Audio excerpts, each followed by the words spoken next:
ನಮಸ್ಕಾರ. ನೋಡ್ರಿ, ಯಾರ ಜಾತಕದಲ್ಲಿ ಕುಜ ಮತ್ತು ಶುಕ್ರ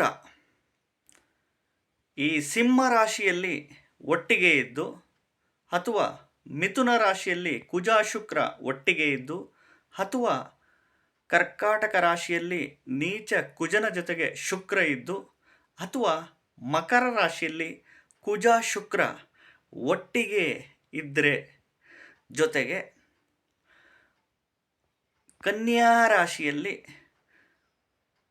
ನೀಚ ಶುಕ್ರನ ಜೊತೆ ಚಂದ್ರ ಸ್ಥಿತವಾಗದು, ಶನಿ ಸ್ಥಿತವಾಗದು, ಜೊತೆಗೆ ರಾಹು ಸ್ಥಿತವಾಗಿದ್ದರೆ, ಅಥವಾ ವೃಶ್ಚಿಕ ರಾಶಿಯಲ್ಲಿ ನೀಚ ಚಂದ್ರನ ಜೊತೆ ಶುಕ್ರ ಶನಿ ಸ್ಥಿತವಾಗಿದ್ದು, ಅಥವಾ ಮಕರ ರಾಶಿಯಲ್ಲಿ ಚಂದ್ರನ ಜೊತೆಗೆ ರಾಹು ಅಥವಾ ಚಂದ್ರನ ಜೊತೆ ಕೇತು ಎರಡನ್ನ ಸ್ಥಿತವಾಗಿದ್ದರೆ, ಇಂಥರಿಗೆ ಗಂಡನ ಕಾಟ, ಅತ್ತೆ ಕಾಟ, ಸೊಸೆ ಕಾಟ, ನಾದಿನಿ ಕಾಟ, ಹೆಂಡತಿ ಕಾಟಗಳು ಬರುವ ಲಕ್ಷಣಗಳಿರುತ್ತೆ. ನೋಡ್ರಿ, ಗ್ರಹಗಳು ಪ್ಲೇಸ್ಮೆಂಟು ಎಲ್ಲೆಲ್ಲಿ ಕುತ್ಕೊಂತವ ಮನುಷ್ಯನಿಗೆ ಅದರದ್ದು ದಶಾಭುಕ್ತಿಗಳಲ್ಲಿ, ಎಸ್ಪೆಷಲಿ 1ನೇ ಮನೆ, 5ನೇ ಮನೆ, 6ನೇ ಮನೆ, 10ನೇ ಮನೆ ಬಂದಾಗ ಈ ಜಗಳ, ಗಲಾಟೆಗಳು, ಡೈವರ್ಸು, ವಿಚ್ಛೇದನಗಳು, ಅತ್ತೆ ಕಾಟ, ನಾದಿನಿ ಕಾಟ, ಸೊಸೆ ಕಾಟ, ಹೆಂಡತಿ ಕಾಟ, ಗಂಡನ ಕಾಟ ಇವೆಲ್ಲ ಉಲ್ಬಣ ಆಗುವ ಲಕ್ಷಣಗಳು ಯಥೇಚ್ಛವಾಗಿರ್ತವೆ. 1ನೇ ಮನೆ ಅಂದರೆ ನಾನು, ನಂದು, ಅಹಂಕಾರದ ಮನೆ. 5ನೇ ಮನೆ ಸೆಲೆಕ್ಟಿವ್ ಮನೆ, ಇಷ್ಟ ಆಗಲ್ಲ, ಪೊಸೆಸಿವ್ ಮನೆ, ಸೋಂಬೇರಿ ಮನೆ, ಆಸೆ ದುರಾಸೆಗಳ ಮನೆ. 6ನೇ ಮನೆ ಶತ್ರುಗಳ ಮನೆ ಆಗಿಬಿಡುತ್ತೆ. 7ನೇ ಮನೆಗೆ 6ನೇ ಮನೆ ವ್ಯಯಭಾವ ಆಗುತ್ತೆ. 10ನೇ ಮನೆ ಕರ್ಮದ ಸ್ಥಾನ.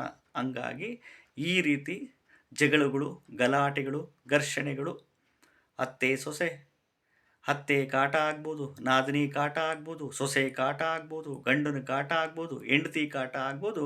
ಖಂಡಿತವಾಗ್ಲೂ ಈ ಒಂದು ದಶಾಭುಕ್ತಿಗಳಲ್ಲಿ ಉಲ್ಬಣ ಆಗುವ ಲಕ್ಷಣಗಳಿರುತ್ತೆ.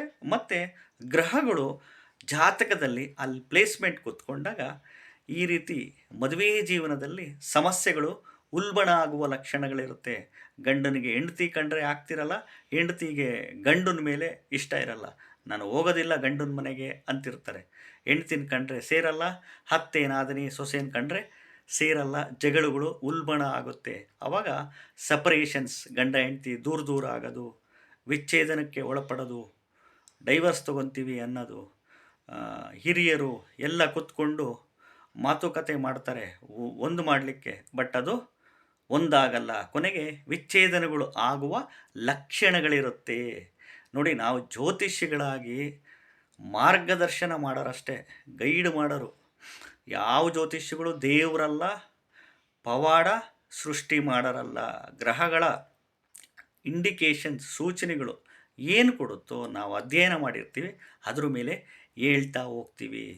ಇವಕ್ಕೆಲ್ಲ ಪರಿಹಾರಗಳು ನೀವೇ ಮಾಡ್ಕೊಬೇಕಾಗುತ್ತೆ. Silence is the solution for all ಅಂತೀವಿ. ನಮಸ್ಕಾರ.